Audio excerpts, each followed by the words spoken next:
അന്ത്രുവിൻ്റെ സാമ്പത്തിക ശാസ്ത്രം. അന്ന് നല്ലൊരു ഞായറാഴ്ച ദിവസമായിരുന്നു. കുട്ടികൾക്ക് കളിച്ചു തിമിർക്കാൻ അടിപൊളി ദിവസം. കൂട്ടുകാരെയും കാത്ത് അന്ത്രു മുറ്റത്ത് നിൽക്കുകയാണ്.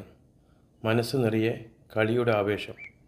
അപ്പോഴാണ് വീട്ടിനകത്ത് നിന്നും ഉമ്മാമ്മയുടെ വക ആ വിളി വരുന്നത്. അന്ത്രു മോനെ, എടാ അന്ത്രു. എന്താ ഉമ്മാമേ? വന്ന വഴിക്ക് കളി പോകുമല്ലോ എന്ന പേടിയിൽ ഒട്ടും താല്പര്യമില്ലാത്ത മട്ടിൽ അന്ത്രു വിളി കേട്ടു.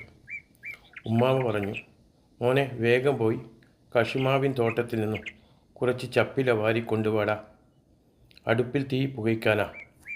അന്ത്രു മുഖം ചുളിച്ചു. ഇപ്പോൾ പറ്റില്ല, ഞാൻ കളിക്കാൻ പോവുകയാണ്, കളി കഴിഞ്ഞ് വന്നിട്ട് വാരിത്തരാം. അന്ത്രു പതുക്കെ വഴുതി മാറാൻ നോക്കി. പക്ഷെ ഉമ്മാമ വിടുമോ? അത് പറഞ്ഞാൽ പറ്റില്ല മോനെ, അടുപ്പ് കത്തിക്കാൻ ഒരൊറ്റ ഉണങ്ങിയ ഇല പോലും അകത്തില്ല. അതുകൊണ്ട് എൻ്റെ പൊന്നുമോൻ വേഗം വാരിയിട്ട് വാ. അന്ത്രു വീണ്ടും ന്യായം പറഞ്ഞു. ഇപ്പോഴാ ഉമ്മാമേ എൻ്റെ ചങ്ങാതിമാർ വരുന്നത്. ഞാൻ പോയില്ലെങ്കിൽ അവർ എന്നെ കൂട്ടാതെ കളി തുടങ്ങും. ഉമ്മാമ അപ്പോൾ തന്ത്രം മാറ്റി ഒരു കള്ളിച്ചിരിയോടെ പറഞ്ഞു, എൻ്റെ പൊന്ന മോനല്ലേ, നീ ചപ്പില വാരി കൊണ്ടുവന്നാൽ ഞാൻ നിനക്ക് പൈസ തരാം. ആഹാ, പൈസ എന്ന വാക്ക് കേട്ടതും അന്ത്രുവിൻ്റെ കണ്ണ് രണ്ട് ബൾബ് കത്തുന്ന പോലെ തിളങ്ങി. ഒരു നിമിഷം മുമ്പ് വരെ മനസ്സിൽ നിറഞ്ഞിരുന്ന കളിയുടെ ആവേശം പതുക്കെ പോക്കറ്റിൽ വീഴാൻ പോകുന്ന പൈസയുടെ തിളക്കത്തിൽ വഴിമാറി. അന്നത്തെ കാലത്ത് 2 or 5 പൈസ കിട്ടിയാൽ അതൊരു വലിയ സമ്പാദ്യമല്ലേ.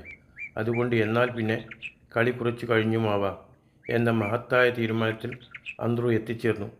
ഉമ്മാമയുടെ കയ്യിൽ നിന്നും ഒരു ചാക്കും വാങ്ങി അന്ത്രു കശുമാവിൻ തോട്ടത്തിലേക്ക് ഒറ്റ ഓട്ടം. ചാക്ക് കാലിയായിരുന്നു. പക്ഷെ അന്ത്രുവിൻ്റെ മനസ്സ് ഇതിനകം തന്നെ പൈസ കൊണ്ട് നിറഞ്ഞു കവിഞ്ഞിരുന്നു. ഓട്ടത്തിനിടയിൽ നിലത്ത് കിടന്ന ഒരു കുരച്ചിൽ കൂടി അവൻ കയ്യിലെടുത്തു. അപ്പോൾ ഉമ്മാമ പിന്നിൽ നിന്നും വിളിച്ചു പറഞ്ഞു, മോനെ, അവിടുന്ന് കുറച്ച് ഇല്ലിക്കഷ്ണവും കൂടി ഒടിച്ചു വെച്ചേക്കണേ, അത് പിന്നെ അവൾ വന്ന് എടുത്തോളും. ശരി ഉമ്മാമേ എന്നും പറഞ്ഞ് അന്ത്രു ഓട്ടത്തിൻ്റെ സ്പീഡ് കൂട്ടി. ഓടുന്നതിനിടയിൽ എതിർവശത്തു നിന്നും മണിയും സുഗതനും വരുന്നുണ്ട്. അന്ത്രു കളിക്കാൻ വരുന്നില്ലടാ.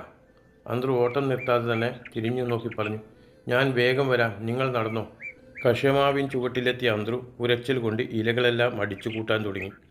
അടിച്ചു കൂട്ടുന്നതിനിടയിൽ ഉണങ്ങിയ ഇല്ലിമുള്ളുകൾ ഒക്കെ വന്ന് പുറത്തും കയ്യിലുമൊക്കെ കുത്തുന്നുണ്ട്.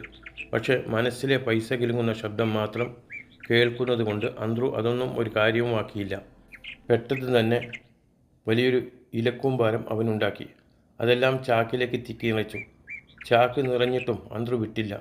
വീണ്ടും കൈകൊണ്ട് കാൽ കൊണ്ടും ചവിട്ടി അമർത്തി നിറച്ചു. ഒറ്റ ചാക്കിൽ തന്നെ മുഴുവൻ കൊള്ളിച്ചാൽ രണ്ടാമതൊരു ഓട്ടം ഓടണ്ടല്ലോ. എങ്ങനെയുണ്ട് ബുദ്ധി? അത് കഴിഞ്ഞ് കശുമാവിൽ കയറി ഉണങ്ങിയ മരക്കമ്പുകളെല്ലാം ഒടിച്ചിട്ട് താഴേക്കിട്ടു. താഴെ ഇറങ്ങി അവയെല്ലാം പൊറുക്കി ഒരു സ്ഥലത്ത് കൂട്ടിവെച്ചു. അപ്പോഴാണ് ഇലകൾക്കിടയിൽ തിളങ്ങിക്കിടക്കുന്ന ആ കാഴ്ച അന്ത്രു കാണുന്നത്. കശുവണ്ടി കുരു. അയ്യോ, ഇത്രയും കശുവണ്ടിയോ? അവൻ ആവേശത്തോടെ അവയോരോന്നും എടുത്ത് പോക്കറ്റിലിട്ടു. പോക്കറ്റ് പതുക്കെ വീർത്തു വന്നു. അവൻ്റെ മുഖത്ത് ഒരടിപൊളി ചിരി വിരിഞ്ഞു. കളി കഴിഞ്ഞ് ഇതങ്ങാടിയിൽ കൊണ്ടുവിറ്റാൽ പൈസ വേറെയും കിട്ടും. സാമ്പത്തിക ശാസ്ത്രത്തിൽ അന്ത്രു അപ്പോഴേ PhD എടുത്തിരുന്നു. അതിനുശേഷം ഇല നിറച്ച ചാക്ക് മാവിൻ തട്ടിൽ ചാരിവെച്ച് സാഹസികമായി തലയിലേക്ക് കയറ്റിവെച്ച് അവൻ വീട്ടിലേക്ക് നടന്നു. വഴിയിൽ വെച്ച് എതിർവരമ്പത്ത് കോരേട്ടൻ പശുവിനെ കെട്ടുന്നത് കണ്ടു. അന്ത്രു തലയിൽ ഭാരവും വെച്ച് ഉറക്കെ വിളിച്ചു പറഞ്ഞു, കോരേട്ടാ, കോരേട്ടാ, അതിനെ ആളുകൾ നടക്കുന്ന ഈ വരമ്പത്ത് കെട്ടല്ലേ, അത് കുത്തും. കോരേട്ടൻ ചിരിച്ചുകൊണ്ട് പറഞ്ഞു, അത് പാവമാടാ മോനെ, ആരെയും കുത്തില്ല. അന്ത്രു തലകുലുക്കിക്കൊണ്ട് സ്വയം പറഞ്ഞു, ഈ കോരേട്ടനെ കൊണ്ട് തോറ്റു. അതും പറഞ്ഞ് ചാക്കും ചുമന്ന് അവൻ വീട്ടിലെത്തി. ഉമ്മാമേ, ഉമ്മാമേ, ഇതാ ചപ്പില. വിളി കേട്ടതും ഉമ്മാമ വെളിയിലേക്ക് വന്നു. അന്ത്രുവിൻ്റെ തലയിൽ നിന്നും ആ വലിയ ചാക്ക് വാങ്ങി നിലത്ത് വെച്ചു. എന്നിട്ട് അരയിലെ തുണിസഞ്ചിയിൽ നിന്ന് വളരെ ഉദാരമായി ഒരു 2 പൈസയുടെ നാണയമെടുത്ത് അന്ത്രുവിന് നേരെ നീട്ടി. അത് കണ്ടതും അന്ത്രുവിൻ്റെ മുഖം ചുവന്നു. ആർക്ക് വേണം നിങ്ങളുടെ ഈ 2 പൈസ? എനിക്ക് 8 വേണം. അന്ത്രു വാശി പിടിച്ചു. ഉമ്മാമ ട്യൂൺ മാറ്റി. എനിക്ക് തിന്നാൻ അടുപ്പ് കത്തിക്കാനല്ലടാ ചപ്പില വാരിയത്, ഇതുതന്നെ ധാരാളമാണ്, വേണമെങ്കിൽ വാങ്ങിക്കോ. അത്രയും നേരം എൻ്റെ പൊന്നുമോനെ എന്ന് വിളിച്ച ഉമ്മാമ ഇപ്പോൾ നല്ല കടുപ്പത്തിലാണ്. എടാ, ഇത് വേണമെങ്കിൽ പിടിക്ക്, എനിക്കകത്തൊക്കെ പണിയുള്ളതാ. അന്ത്രുവും വിട്ടുകൊടുക്കാൻ തയ്യാറില്ല. എനിക്ക് നിങ്ങളുടെ 2 പൈസ വേണ്ട, ഞാൻ ഈ ചപ്പില എടുത്തെടുത്ത് തന്നെ കൊണ്ടുപോയി ഇട്ടേക്കും എന്നും പറഞ്ഞ് അവൻ ചാക്കിലേക്ക് കൈവച്ചു. ചെക്കൻ ഭീഷണിപ്പെടുത്തുന്നതല്ല, കാര്യം സീരിയസ് ആണ്. ഉമ്മാമ പതുക്കെ സഞ്ചിയിൽ നിന്നും ഒരു 5 പൈസ കൂടി എടുത്തു നീട്ടി. എന്നാൽ ഇത് വേണമെങ്കിൽ പിടി. അന്ത്രു അത് വാങ്ങിയില്ല. ചാക്കെടുത്ത് വീണ്ടും തലയിൽ വെച്ച് അവൻ തിരിഞ്ഞു നടക്കാൻ നോക്കി. അന്ത്രു, അവിടെ നിൽക്ക്, നിനക്ക് ഇപ്പോൾ തല്ല് കിട്ടും. എൻ്റെ കയ്യിൽ നിന്ന് തല്ല് വാങ്ങിക്കാതെ പോകില്ലെന്നാണോ? പോവും മാമേ, എന്നെ കൊന്നാലും തച്ചാലും ഞാനിത് തരില്ല. അന്ത്രു മുന്നോട്ട് നടന്നു. അവിടെ നിൽക്കടാ, നിന്നോടല്ല പറയുന്നത്. ഇന്നാ ഈ 10 പൈസ പിടിക്ക് എന്നും പറഞ്ഞ് ഉമ്മാമ ചാക്കിൽ പിടുത്തമിട്ടു. ഉമ്മാമ ചാക്കിൽ പിടിച്ചതുകൊണ്ട് ഇനി രക്ഷയില്ലെന്ന് അന്ത്രുവിന് മനസ്സിലായി. അവൻ ആ 10 പൈസയും വാങ്ങി ചാക്കും ചപ്പലിയും അവിടെ തന്നെ താഴെയിട്ടു. ഉമ്മാമ കണ്ണും തള്ളി ചോദിച്ചു, എടാ, ഇതാരാ ഇവിടുന്ന് അടുക്കളപ്പടിക്കൽ കൊണ്ടുപോയി വെക്കുക? ഇതെടുത്ത് പടിക്കൽ കൊണ്ടുപോയി ഇടടാ. അന്ത്രു നടക്കുന്നതിനിടയിൽ തിരിഞ്ഞുപോലും നോക്കാതെ ഒരടിപൊളി ചിരിയോടെ പറഞ്ഞു, പോവും മാമ, ഈ 10 പൈസയ്ക്ക് ഇവിടെ വരെ കൊണ്ടുവന്ന് ഇട്ടത് തന്നെ ധാരാളം. ഇനി എന്നോട് ചപ്പിലവാരം പറയുമ്പോൾ ആദ്യം പൈസയുടെ കണക്ക് പറയണം. പിന്നെ ഈ അന്ത്രു ചപ്പിലവാരും. അതും പറഞ്ഞ് അന്ത്രു കളിസ്ഥലത്തേക്ക് ഒറ്റ ഓട്ടം. പിന്നിൽ നിന്നും ഉമ്മാമയുടെ വക ഭീഷണി വീണ്ടും കേട്ടു. നീ പോയി കളിച്ചിട്ട് വാടാ. വിശന്ന് തിന്നാനാകുമ്പോൾ ഇങ്ങോട്ട് തന്നെ വരുമല്ലോ, അപ്പോൾ ഞാൻ തരാം നിനക്ക്. പക്ഷേ അതൊന്നും കേൾക്കാത്ത ഭാവത്തിൽ അന്ത്രു ഓടി. അവൻ പോയതും ഉമ്മാമ സ്വയം പറഞ്ഞു, എന്തൊരു ചെക്കനാണിത് റബ്ബേ.